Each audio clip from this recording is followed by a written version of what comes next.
ये जो आपकी स्क्रीन पे आपको स्कीम्स के पीवाईक्यूज दिख रहे हैं, एक ये किससे रिलेटेड है? राजस्थान निवेश पोर्टल से रिलेटेड है। ये वाला पीवाईक्यू किससे रिलेटेड है? आपका एलिजिबिलिटी ऑफ आस्था स्कीम से रिलेटेड है। ये मुख्यमंत्री स्वनिधि योजना से रिलेटेड है। यही नहीं बल्कि ये पीवाईक्यू पीएम सूर्य घर मुफ्त बिजली योजना स्कीम से फिर एक सवाल, और ये एक सवाल जो बात करता है Rajasthan urban sector development programme की फेज 3 की, और फिर एक सवाल है जो बात करता है Rajasthan government provides following schemes हैं, उनको हमको लगाना है एग्जामिनेशन के पॉइंट ऑफ व्यू से, जो SC/ST के लिए इंपॉर्टेंट है। तो ये आपको बताता है कि स्कीम राजस्थान के लिए कितना इंपॉर्टेंट पोर्शन है, कितना इंपॉर्टेंट सवाल है। और इसीलिए आज की सीरीज में हम क्या करने वाले हैं? स्कीम्स करने वाले हैं। राजस्थान की राजव्यवस्था विजेता सीरीज में आपका स्वागत है। मैं हूं आपकी एजुकेटर शिवांगी, और आज बच्चों की बहुत सारी डिमांड के ऊपर, और राजस्थान का एग्जाम इतना नजदीक है, उसकी रेलेवेंसी को देखते हुए आपके लिए लेके आई हूँ राजस्थान की राजव्यवस्था विजेता सीरीज के अंतर्गत आज की स्कीम्स के ऊपर एक क्लास। इस स्कीम्स में हम मेजर जो यूनियन स्कीम्स हैं उनको कवर करेंगे, या तो जो बहुत ही नई शुरू हुई हैं, या फिर जिन्होंने कोई बहुत बड़ा माइलस्टोन अचीव किया है, और उसके बाद हम राजस्थान की कुछ स्कीम्स करेंगे, और लास्ट में हम करेंगे एक MCQ जो कि आसान होगा। आप अगर आपने पूरी क्लास थोड़ी भी ध्यान से पढ़ी होगी तो आप उस सवाल का जवाब बहुत इजीली दे पाएंगे।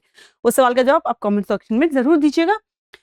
तो शुरू करने से पहले हमारी इस क्लास को मैं आपको एक बहुत इंपॉर्टेंट इन्फॉर्मेशन देना चाहती हूँ। वो ये है कि हमारी जो फ्रीडम सेल है वो लाइव हो चुकी है, जिसमें आपको 50% तक की छूट मिल सकती है RAs के ऑनलाइन कोर्सेज पे, जिसमें आपको फाउंडेशन कोर्स मिलेगा, स्टूडियो से लाइव क्लासेस मिलेंगी, प्रीलिम्स के PYQ, प्रीलिम्स की इंटीग्रेटेड अप्रोच कैसे पढ़ सकते हैं, मेंटर्स की गाइडेंस, और एक बहुत ही गाइडेंस तरीके से आपको यहाँ पे समझाया जाएगा।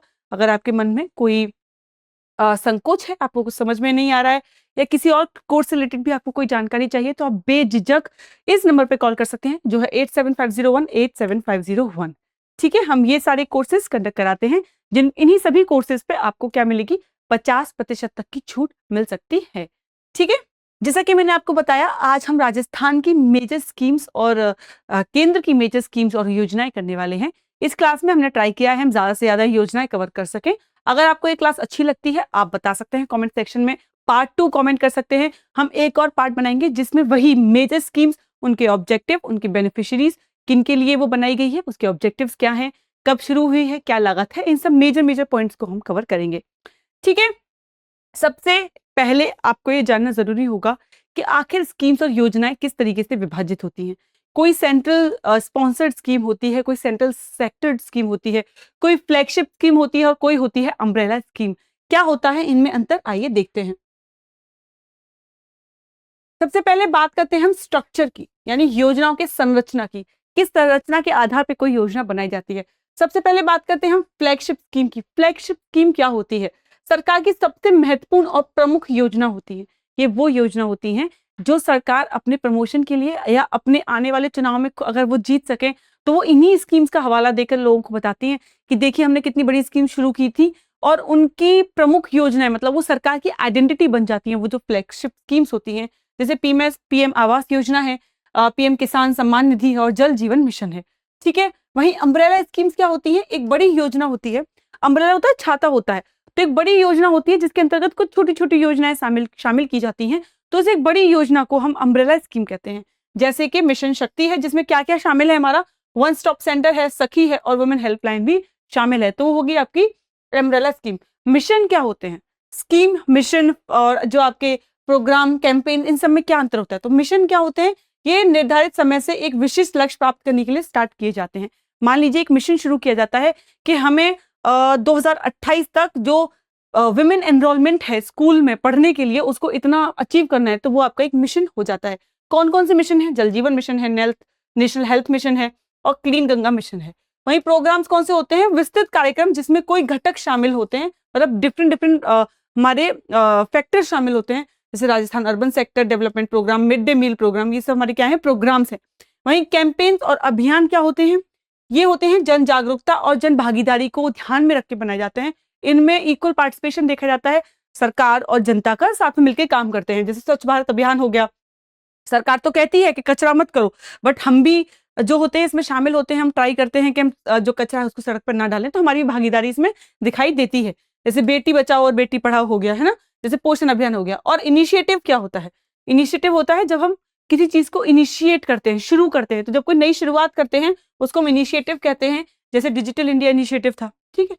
सेम अब यहाँ पे हमको ये आ गया कि ये सब तो डिफरेंस हो गया। अब central sector, central sponsor schemes में क्या अंतर होता है? तो सेंट्रल सेक्टर स्कीम्स वो होती है जिनका 100% फाइनेंस केंद्र सरकार उठाती है, ठीक है, जैसे पीएम किसान सम्मान निधि, पीएम विश्वकर्मा योजना, स्टैंड अप इंडिया, पीएम गरीब कल्याण योजना। तो आपको समझ में आएगा, ये वो योजनाएं होती हैं जिसमें पूरा का पूरा जो एक्सपेंडिचर होता है या जो भार होता है पैसे का, वो सरकार, केंद्र सरकार उठाती है। वहीं हम सेंट्रल स्पॉन्सर्ड की बात करें तो स्पॉन्सर आप समझते होंगे, थोड़ा स्पॉन्सर करना है ना, थोड़ा सहयोग करना। इसमें केंद्र और राज्य सरकार दोनों द्वारा वित्त जो होता है उसको डिवाइड किया जाता है।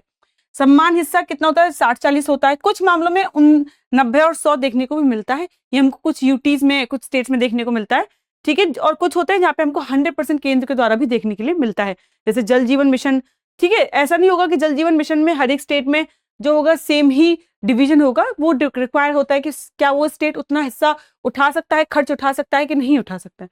वही स्टेट स्कीम होती है, ये पूरी जो स्टेट होता है खुद ही उनको शुरू करते हैं अपने लिए। आई होप आपके समझ में आ गया होगा। और आज हमारी सबसे पहली और सबसे इंपॉर्टेंट जो स्कीम है जिसको आज हम डिस्कस करेंगे, चर्चा में रखेंगे, वो है बेटी बचाओ और बेटी पढ़ाओ। क्यों? क्योंकि इसके हो गए हैं 11 वर्ष पूरे। तो अगर कोई स्कीम इतना बड़ा माइलस्टोन अचीव करती है तो वो आपके लिए हो जाती है बेहद महत्वपूर्ण स्कीम। तो बेटी बचाओ बेटी पढ़ाओ न्यूज में है। जनवरी 2015 को ये शुरू हुई थी। महिला एवं बाल विकास मंत्रालय द्वारा इसको शुरू किया गया था। वर्तमान मंत्री कौन है? हमारी श्रीमती अन्नपूर्णा देवी हैं।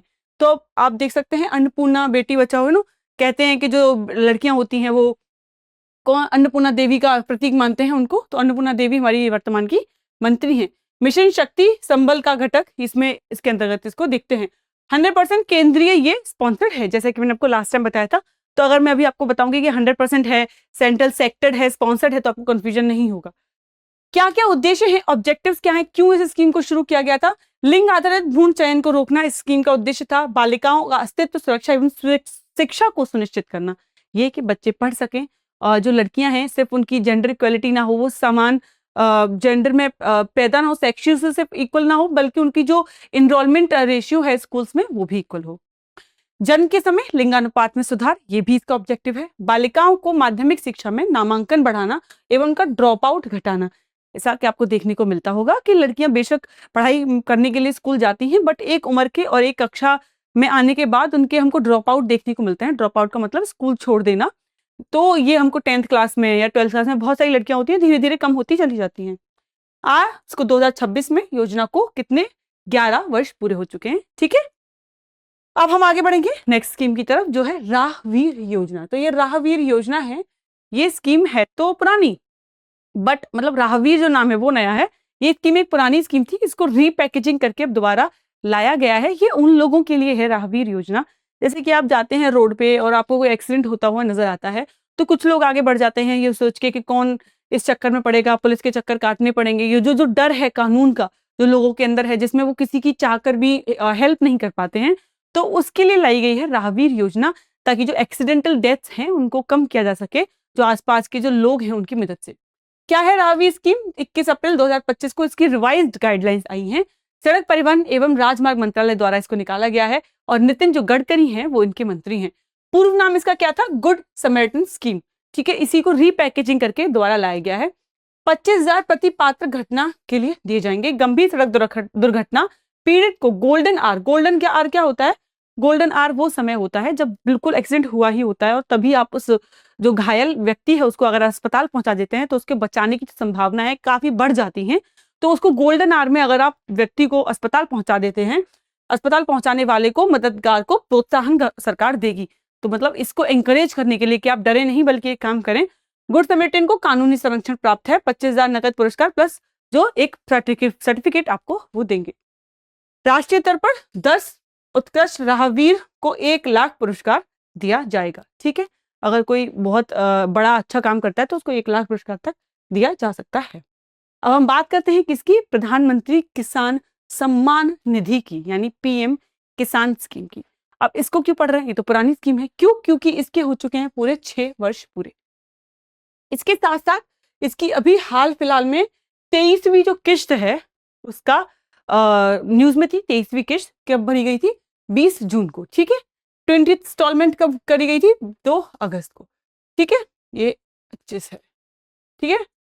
भूमि धारक किसान परिवारों को 6,000 वर्ष की आय सहायता देना 3 किश्तों में, ठीक है। 20वीं किश्त 20,500 करोड़ की लगभग देखी गई है। 21वीं किश्त 18,000 करोड़ की लगभग देखी गई है। आधार लिंक डीबीटी यानी डायरेक्ट बैंक ट्रांसफर, यानी कि आपको बीच में कोई किसी से मदद की जरूरत नहीं है, कोई बीच में कोई बेनिफिशियरी जो होगा उसको डायरेक्ट ही इसका जो बेनिफिट है वो मिलेगा, सरकार द्वारा डायरेक्टली बैंक में ट्रांसफर किया जाएगा। यहाँ पे ई-केवाईसी जो है वो आपका अनिवार्य है। समझ गए होंगे क्यों है स्कीम न्यूज में। अब हम बात करेंगे प्रधानमंत्री धन धान्य कृषि योजना की। धन धान्य से आप समझ तो गए होंगे किसके रिगार्डिंग है, किसान और उसके रिगार्डिंग है, जो कृषि में हमारा उत्पादन होता है उससे रिलेटेड ये योजना और ये स्कीम है। जुलाई 16 2025 को आई थी। इसके उद्देश्य क्या है? 100 निम्न प्रदर्शन करने वाले जिलों जो कि लो प्रोडक्टिविटी जिनमें देखी गई है, 100 जिलों में उन पे फोकस किया जाएगा। एक देखिए क्या होता है, एक स्कीम ओवरऑल चलाई जाती है तो हम जो लोअर प्रोडक्टिविटी वाले क्षेत्र हैं या कुछ क्षेत्र हैं जहाँ पे वो स्कीम इतना अच्छा काम नहीं कर रही है, वो नजरअंदाज हो जाते हैं क्योंकि वो एक ओवरऑल स्कीम चल रही है। तो कुछ स्कीम्स क्या होता है, टारगेटेड स्कीम्स होती हैं कि इन्हीं 4 लोगों के लिए या इन्हीं 4 जिलों के लिए या इन्हीं 4 स्टेट्स के लिए स्कीम को लाया गया है ताकि उनकी जो प्रोग्रेस है उसको इजीली ट्रैक कर सके, ठीक है। तो 100 निम्न प्रदर्शन वाले जो जिले हैं उनको प्रोडक्टिविटी बढ़ाने के लिए उनमें इस स्कीम को लाया गया है। फसल विविधीकरण, सिंचाई एवं भंडारण सुविधा सुधारना इसका उद्देश्य रहेगा। लगभग 1.7 करोड़ किसानों को लाभान्वित करना इस स्कीम का उद्देश्य रहेगा। 11 मंत्रालय यानी कि 11 मिनिस्ट्रीज की 36 योजनाओं को इसमें क्या कर दिया गया है, कन्वर्ज कर दिया गया है। तो इसलिए ये आपकी इंपॉर्टेंट हो जाती है। जिला कलेक्टर की अध्यक्षता में जिला धन धान्य समितियां बनाई जाएंगी, ठीक है। जैसा कि मैंने आपको बताया 36 पुरानी जो योजनाएं हैं 11 मिनिस्ट्री से लगभग उनको मिलाकर इस स्कीम को दोबारा से 100 जो जिले हैं जो अच्छा परफॉर्म नहीं कर रहे हैं उनके लिए लाया गया है, ठीक है। अभी 1 साल पुरानी ही स्कीम है ये। हमारी नेक्स्ट स्कीम है प्रधानमंत्री मातृ वंदना योजना यानी कि पीएम मातृ वंदना योजना। ये देखिए आपको डेट दिख रही होगी 1 जनवरी 2017 को ये आई थी शेप में। जैसे कि आप देख पा रहे हैं मातृ वंदना योजना यानी कि विमेन्स के लिए है, औरतों के लिए है। तो किस मिनिस्ट्री से ये अपना संबंध रखती है?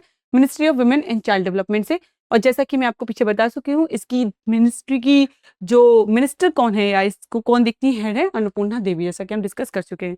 ये सेंट्रली स्पॉन्सर्ड स्कीम है। इसका मतलब ये है कि कुछ हिस्सा केंद्र देगी, कुछ हिस्सा राज्यों को देना होगा। क्या इसके ऑब्जेक्टिव है? ऑब्जेक्टिव यानी कि हम इस स्कीम या इस योजना के थ्रू क्या अचीव करना चाहते हैं। देखिए ये योजना जो है राष्ट्रीय खाद्य सुरक्षा अधिनियम 2013 की जो धारा 4 है उसके प्रावधानों के तहत लागू की जा रही है, ठीक है। क्या क्या इसमें करने का हमारा ऑब्जेक्टिव, हम क्या अचीव करना चाहते हैं? इसे महिलाओं के सशक्तिकरण और सुरक्षा के लिए शुरू किया गया है। किस सामर्थ्य घटक के अंदर जो मिशन शक्ति का पार्ट है के अंतर्गत इसे समाहित किया गया है? आप मुझे बताइए मिशन शक्ति के बारे में।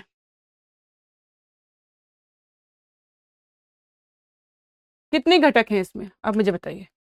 गर्भवती महिला और स्तनपान कराने वाली जो माताएं होती हैं, देखिए बहुत बार ऐसा होता है जो लेबर में माताएं होती हैं, जो बहनें होती हैं, वो अगर प्रेग्नेंट हैं या गर्भवती हैं तो अगर वो अपने बच्चे को स्तनपान करा रही हैं या उस अवस्था में है तो उनको काम छोड़ना पड़ता है। तो वो इस उसमें के उनको काम छोड़ना पड़ेगा, उनको काम नहीं मिलेगा। तो उस फाइनेंशियल उनको स्टेबिलिटी देने के लिए, उनको सपोर्ट देने के लिए स्कीम को लाया गया है। गर्भवती महिलाओं स्तनपान कराने वाली माताओं के स्वास्थ्य संबंधी व्यवहार की में भी सुधार लाना इसका ऑब्जेक्टिव है।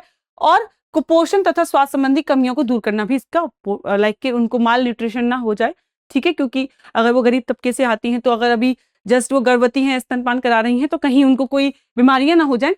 सुरक्षित प्रसव यानी कि अच्छी और सेफ डिलीवरी हो और संस्थागत प्रसव को बढ़ावा देने के लिए जच्चा बच्चा की मृत्यु दर में कमी लाना इसका ऑब्जेक्टिव है। हाल ही में इस योजना ने अपने सफल क्रियान्वयन के 9 वर्ष पूरे किए हैं, 9 ईयर्स कंप्लीट किए हैं, इसलिए ये हो जाती है इंपॉर्टेंट और इसीलिए है ये न्यूज में, ठीक है। अब हम बात करते हैं किसकी? बायो फार्मा शक्ति स्कीम की। बायो फार्मा शक्ति स्कीम क्या है? ये वर्ष 2026-2027 में जो हमारा बजट पेश हुआ है उसके अंतर्गत इसको पेश किया गया है, ठीक है। बायो फार्मा शक्ति स्कीम जो है इसका फुल फॉर्म क्या है आपसे पूछा जा सकता है। Strategy for health care advancement through knowledge technology and innovation, ठीक है। शक्ति का ये फुल फॉर्म है, अक्सर पूछा जाता है, इसलिए आपका ये बहुत थोड़ा रेलेवेंट टाइप का क्वेश्चन बन जाता है। अक्सर हमने इसको देखा है पीवाईक्यूज में। वर्ष 2026-27 से केंद्रीय बजट के दौरान इसको घोषित किया गया था। क्या है, किस मिनिस्ट्री के अंदर था? Ministry of chemicals and fertiliser. Department कौन सा है? फार्मास्यूटिकल डिपार्टमेंट के अंदर ये आता है। कौन है इसके हेड? जगत प्रकाश नड्डा।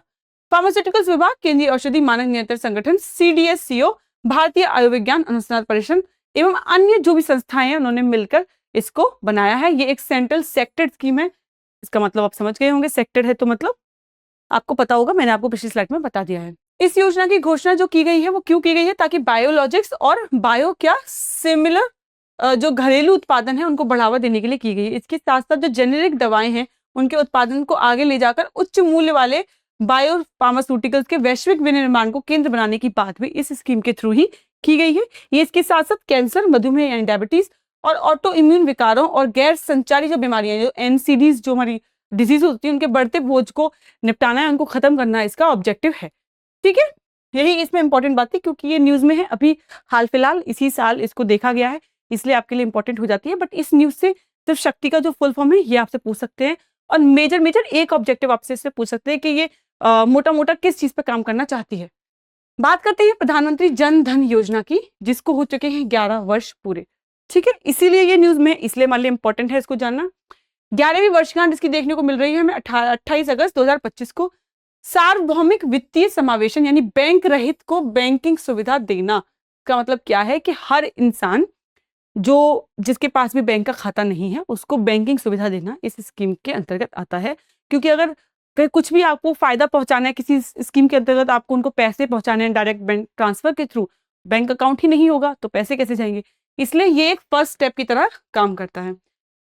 13 अगस्त 2025 तक लगभग 56 करोड़ खाते खुल चुके हैं और इतने लगभग रुपए जमा हो चुके हैं। ठीक है, इतनी महिला खाता धारक हैं, इतने ग्रामीण और अर्ध शहरी खाते आपको देखने को मिले हैं। शून्य बैलेंस खाते भी, अंतर्निहित बीमा सहित रुपए कार्ड भी यहाँ पे हमको देखने को मिलते हैं। 11 वर्ष पूरे हो गए हैं, इसलिए ये न्यूज आपके लिए इंपॉर्टेंट है। ठीक है, और इसमें ये फैक्ट भी आपसे पूछा जा सकता है कि अब तक हमको कितने करोड़ खाते यहाँ पे देखने को मिले हैं। थोड़ा फैक्चुअल है बट पूछ सकते हैं। ठीक है, बात करते हैं उड़ान स्कीम की। अब उड़ान स्कीम आपके लिए क्यों इंपॉर्टेंट है आपको पता ही होगा। उड़ान स्कीम जो है प्रधानमंत्री जी ने इसको अनाउंस किया था और कहा था कि हर जो आम नागरिक है हमारे देश का, उसको उड़ने का यानी हवाई जहाज में बैठने का मौका मिलना चाहिए। और इसी को एक पिक्चर या रियलिस्टिक चीजों में ढालने के लिए ये न्यूज ये स्कीम आई थी। और इस स्कीम को हम वापस से क्यों पढ़ रहे हैं? क्योंकि इस स्कीम को थोड़ा एक्सटेंड कर दिया गया है 2035-36 तक, इसलिए इस स्कीम को हम पढ़ रहे हैं। इसलिए हम इसका मोटा मोटा जो है हिसाब देख लेते हैं कि किस किस वजह से हम इसमें से सवालों को देख सकते हैं। किस तारीख को ये आई थी? 21 अक्टूबर 2016 को हमको ये देखने को मिली थी। किस मिनिस्ट्री के अंतर्गत है? मिनिस्ट्री ऑफ सिविल एविएशन के अंतर्गत है। कौन है इसके जो हमारे मिनिस्टर हैं? श्री राम मोहन नायडू। ठीक है, और ये एयरपोर्ट्स अथॉरिटी ऑफ इंडिया जो है इसकी वो है अथॉरिटी है जो इसको देखती है। जो सेंट्रल सेक्टर स्कीम है, इसके बाद समझ गए होंगे कि ये पूरी तरीके से इसको केंद्र ही जो है स्पॉन्सर करता है, सेक्टर करता है। और रीजनल कनेक्टिविटी स्कीम है ये एक तरीके से। इसमें हमको मेजरली कुछ नहीं देखना है। बेसिकली इस बार ये बात हुई है कि जो टियर 2 और टियर 3 शहरों तथा दूर दराज के क्षेत्रों को हवाई मार्ग से जोड़ना इस स्कीम का एक क्या है मेन ऑब्जेक्टिव है। मूल उड़ान योजना की शुरुआत 2016 में हुई थी और देश के टियर 2 और टियर 3 शहरों में क्षेत्रीय हवाई संपर्क को बढ़ावा देना इसका कहा गया था। अब यहाँ से एक इंपॉर्टेंट सवाल, अभी लेटेस्ट करंट अपडेट का वो क्वेश्चन है, आप मुझे बताइए लेटेस्ट एयरपोर्ट कहाँ पे इनॉग्रेट हुआ है? किस स्टेट में जो है लेटेस्ट एयरपोर्ट का हमको इनॉग्रेशन देखने को मिला है? ठीक है, आप मुझे कमेंट सेक्शन में बताइए। बढ़ते हैं हमारी अगली स्कीम की तरफ। इसको हम क्यों पढ़ रहे हैं? क्योंकि ये तो इसने तो बहुत बड़ा माइलस्टोन अचीव कर लिया है, और वो क्या है कि हमने कर लिए हैं इस स्कीम के, इस योजना के पूरे 25 वर्ष पूरे। 25 वर्ष पूरे हो चुके हैं स्कीम के। प्रधानमंत्री ग्राम सड़क योजना, जैसा कि आप नाम से समझ ही गए होंगे, ग्राम सड़क योजना है। इसका मतलब ये जो पूरे देश को सड़कों से यानी रोड से कनेक्ट करना, उनको ज्वाइन करना, इस स्कीम का क्या है ऑब्जेक्टिव है। प्रधानमंत्री ग्राम सड़क योजना 25 दिसंबर 2000 को आई थी। ग्रामीण विकास मंत्रालय के अंतर्गत ये आती है। कौन है अभी फिलहाल मंत्री? शिवराज सिंह चौहान है। राज्य सरकारें और राज्य ग्रामीण सड़क विकास एजेंसियां केंद्र प्रायोजित योजना है यानी स्पॉन्सर्ड स्कीम है। तो आप अंतर समझ गए होंगे, मुझे पता है, सेक्टर और स्पॉन्सर्ड में। इसे ग्रामीण क्षेत्रों में सड़क संपर्क के अभाव को दूर करने के लिए शुरू किया गया है। मई 2026 में इस योजना ने अपनी स्थापना के पूरे 25 वर्षों को पूरा कर लिया है। ग्रामीण बस्तियों को बारहमासी यानी ऑल वेदर पक्की सड़कें देना इस योजना का क्या है ध्येय है कि हम ऐसी सड़कें बनाएं जो हर मौसम में चल सके और ग्रामीण किसको, बस्तियों को भी कनेक्ट कर सके। ग्रामीण क्षेत्रों में आर्थिक, सामाजिक और शैक्षिक विकास को बढ़ावा देना, क्योंकि सड़कें होंगी तो बच्चे बाहर स्कूलों में भी जा सकेंगे, अच्छे से आसान तरीके से अस्पतालों में पहुंचा जाएगा, एयरपोर्ट पे आसान तरीके से पहुंचा जा सकता है। इसलिए जो सड़कें होती हैं कनेक्शन का काम करती हैं, नर्व्स का काम करती हैं एक देश को आपस में जोड़ने के लिए। और इसके हमने कितने वर्ष पूरे कर लिए हैं, 25। तो आप सोचो कितना बड़ा माइलस्टोन अचीव किया है एक योजना ने, तो ये स्कीम आपके लिए इंपॉर्टेंट हो जाती है। आप इसके अलावा भी और भी चीजें पढ़ सकते हैं स्कीम से रिलेटेड। आपको इस बार पीवाईक्यू में इस स्कीम से रिलेटेड तो एक सवाल देखने को मिलेगा ही। आगे बढ़ते हैं, अब हम आते हैं डिजिटल इंडिया प्रोग्राम की तरफ। जैसा कि मैंने आपको पिछले बताया था, प्रोग्राम्स, इनिशिएटिव, कैंपेन्स में क्या अंतर होता है। तो डिजिटल इंडिया प्रोग्राम क्या है, ये एक स्कीम है, 1 जुलाई 2015 को ये लॉन्च हुई थी। इसको हम क्यों पढ़ रहे हैं, क्योंकि इसके भी कितने वर्ष, 11 ईयर्स कंप्लीट हो चुके हैं। ठीक है, इलेक्ट्रॉनिकी और सूचना प्रौद्योगिकी मंत्रालय, ministry of electronics and information technology जो है उसके अंतर्गत आती है। कौन है इसके हेड, अश्विनी वैष्णव जी इसके हेड हैं। इस स्कीम के तहत हम क्या अचीव करना चाहते हैं, भारत को एक डिजिटल रूप से सशक्त और समाज और ज्ञान में जो हमारे अर्थव्यवस्था है, जो इकोनॉमी है, उसको एक डिजिटली हम एबल बनाना चाहते हैं इस स्कीम के अंतर्गत। कितने वर्ष पूरे कर लिए हैं, 11 वर्ष पूरे कर लिए हैं। अब आते हैं हम पीएम स्वनिधि की तरफ। ये क्यों इंपॉर्टेंट है, इसके हमने 6 साल पूरे किए हैं, इसलिए पीएम स्वनिधि आपके लिए इंपॉर्टेंट है। तो ये किस मिनिस्ट्री के अंतर्गत आती है, ministry of housing and urban affairs के अंतर्गत आती है। श्री मनोहर लाल जो है वो इसके मंत्री हैं। हमको क्या ऑब्जेक्टिव है या क्या हम हासिल करना चाहते हैं, हम प्रमोट करना चाहते हैं सोशल एंड इकोनॉमिक डेवलपमेंट, यानी कि हम आर्थिक और सामाजिक जो है विकास उसको डेवलप करना चाहते हैं, उसको बढ़ावा देना चाहते हैं। इसके साथ साथ एक लक्षित समूह के और समग्र विकास यानी होलिस्टिक डेवलपमेंट की तरफ काम करना चाहते हैं। संसाधनों का इष्टतम उपयोग यानी ऑप्टिमल यूटिलाइजेशन ऑफ रिसोर्सेज, यानी कि हम रिसोर्सेज को अच्छे तरीके से और बेहतर तरीके से यूज कर सकें, वहीं जो करंट चैलेंजेस हैं उनको एड्रेस कर सकें और सस्टेनेबल यानी सतत विकास की तरफ हम आगे बढ़ सकें। ठीक है, कितने साल कंप्लीट हो चुके हैं, 6 ईयर्स कंप्लीट हो चुके हैं। ठीक है, आगे बढ़ेंगे राजस्थान की तरफ। तो अब हम पढ़ेंगे राजस्थान की प्रमुख जो स्कीम्स और योजनाएं हैं जो न्यूज में हैं, या तो जो अभी लॉन्च हुई हैं या फिर पुरानी योजनाएं हैं जो अभी किसी भी प्रकार से चर्चा में थी, उनको हम आज पढ़ेंगे। तो राजस्थान होम स्टे योजना जो है फरवरी 2026 को इसको देखा गया है। पर्यटन विभाग के द्वारा इसको संभाला जा रहा है। वर्तमान मंत्री कौन है, श्रीमती दिया कुमारी हैं। ये कौन सा कार्यभार और संभालती हैं, मुझे बताइए। ये इसके अलावा और कोई कार्यभार संभालती हैं, बताइए मुझे कमेंट सेक्शन में। ग्रामीण एवं अर्ध शहरी क्षेत्रों में स्थानीय नागरिकों एवं महिलाओं के लिए स्वरोजगार का अवसर बढ़ाना। बेसिकली इससे क्या होगा कि होम स्टेज बनाए जाएंगे, यानी कि ऐसी जगह बनाई जाएंगी जहां पे लोग आके रुक सकें, जिससे क्या होगा, हमारा टूरिज्म जो होगा वो बढ़ेगा। ठीक है, स्टेट स्कीम है, 8 कमरे एवं 24 बेड तक हम इसमें देख सकते हैं बनाए जा रहे हैं। इससे क्या होगा, जो पर्यटन गतिविधियां हैं उनको बढ़ावा मिलेगा, उनका विकेंद्रीकरण होगा, दूर दराज के क्षेत्रों तक पर्यटन का लाभ पहुंचेगा और हमको पर्यटन गतिविधियां जो है उनमें बढ़ावा देखने को मिलेगा। छोटे निवेशकों एवं परिवारों के लिए पर्यटन क्षेत्र में प्रवेश आसान करना इस स्कीम का लक्ष्य है। तो बेसिकली ये किसको टारगेट कर रही है, टूरिज्म को टारगेट कर रही है, यानी पर्यटन को टारगेट कर रही है। पर्यटन को बढ़ाने के लिए की दिशा में ये एक पहल है। ठीक है, इससे आप इसको याद रख सकते हैं। हम बात करेंगे किसकी, विश्वकर्मा युवा उद्यमी प्रोत्साहन योजना। ठीक है, मंत्रिमंडल स्वीकृति कब मिली है, 30 अगस्त 2025 को मिली है। कौन से विभाग के अंतर्गत ये आता है, या तो उद्योग एवं वाणिज्य विभाग के अंतर्गत आता है। उद्देश्य क्या है इसके, उसके उद्देश्य है कि जो युवा है उसकी उद्यमिता एवं एमएसएमई को बढ़ावा देना, स्वरोजगार जो है यानी कि उसको रोजगार मिल सके और वो स्वरोजगार यानी कि खुद का काम कर सके। सृजन हेतु सुलभ ऋण उपलब्ध कराना, कि अगर उसको खुद का काम को शुरू करना है तो उसके लिए उसको क्या देना, एक इंटरेस्ट पे, एक कम इंटरेस्ट पे क्या देना, पैसा देना। ठीक है, महिला हो गई, SC ST हो गए, दिव्यांग हो गए, बुनकर शिल्पकारों को अतिरिक्त लाभ देना, यानी कि उनको कम इंटरेस्ट पे पैसा देना। मतलब ये कुछ है जिन पे स्पेशली ध्यान दिया जाएगा। 1 करोड़ तक के जो पैसे हैं वो दिए जाएंगे, ऋण दिया जाएगा। कितने इंटरेस्ट पे, 8% ब्याज पे। ठीक है, आगे बढ़ते हैं। मुख्यमंत्री युवा स्वरोजगार योजना, ये पिछले वाले से अलग है। ठीक है, वो किस पे बात कर रही थी, वो खुद के काम पे बात कर रही थी, और ये किस पे बात कर रही है, ये रोजगार पे बात कर रही है, यानी कि नौकरी पे बात कर रही है। ये क्या भी शुभारंभ तिथि कब है इसकी, 12 जनवरी को है। और हमको ये देखना है कि ये अवधि इसमें देखो कब तक है, कि इसमें कब तक टारगेट रखा है कि हमको अचीव कर लेना है, 2029 तक। युवाओं को नौकरी लेने वाला नहीं, नौकरी देने वाला बनाना इसका क्या है, टारगेट है। ये चाहता है कि सब काम करें नहीं, बल्कि ऐसे स्किल डेवलप करें वो दूसरों को भी नौकरियां दे सके। प्रतिवर्ष लगभग 1 लाख सूक्ष्म उद्यमी तैयार करना, 10 लाख तक पूर्णतः ब्याज मुक्त ऋण देना। ठीक है, आगे बढ़ते हैं। राज ममता, ये एक स्कीम है जो अभी रिसेंटली हमको काफी जगह देखने को मिल रही है और काफी क्रिएटिव और अपने आप में एक नई स्कीम है राजस्थान के पॉइंट ऑफ व्यू से। इसकी घोषणा तिथि क्या है? 11 फरवरी 2026 है। किसके अंतर्गत आता है? स्वास्थ्य विभाग के अंतर्गत आता है। वित्त मंत्री कौन है? दिया कुमारी है। ठीक है, उद्देश्य क्या है? मानसिक स्वास्थ्य यानी कि जो मेंटल हेल्थ है आपकी, उसको ध्यान में रख के इस स्कीम को लाया गया है। ठीक है, देखभाल तक पहुंचाना इसका उद्देश्य रहेगा। जिला मुख्यालय स्तर पर मानसिक स्वास्थ्य देखभाल सेल स्थापित करना और एसएमएस मेडिकल कॉलेज जयपुर में उत्कृष्टता केंद्र सेंटर ऑफ एक्सीलेंस बनाना, जहां पे इन चीजों से रिलेटेड थेरेपी हो गई, साइकोलॉजिस्ट हो गए, इन सब पे ध्यान देना ताकि लोग मानसिक तरीके से परेशान न फील करें।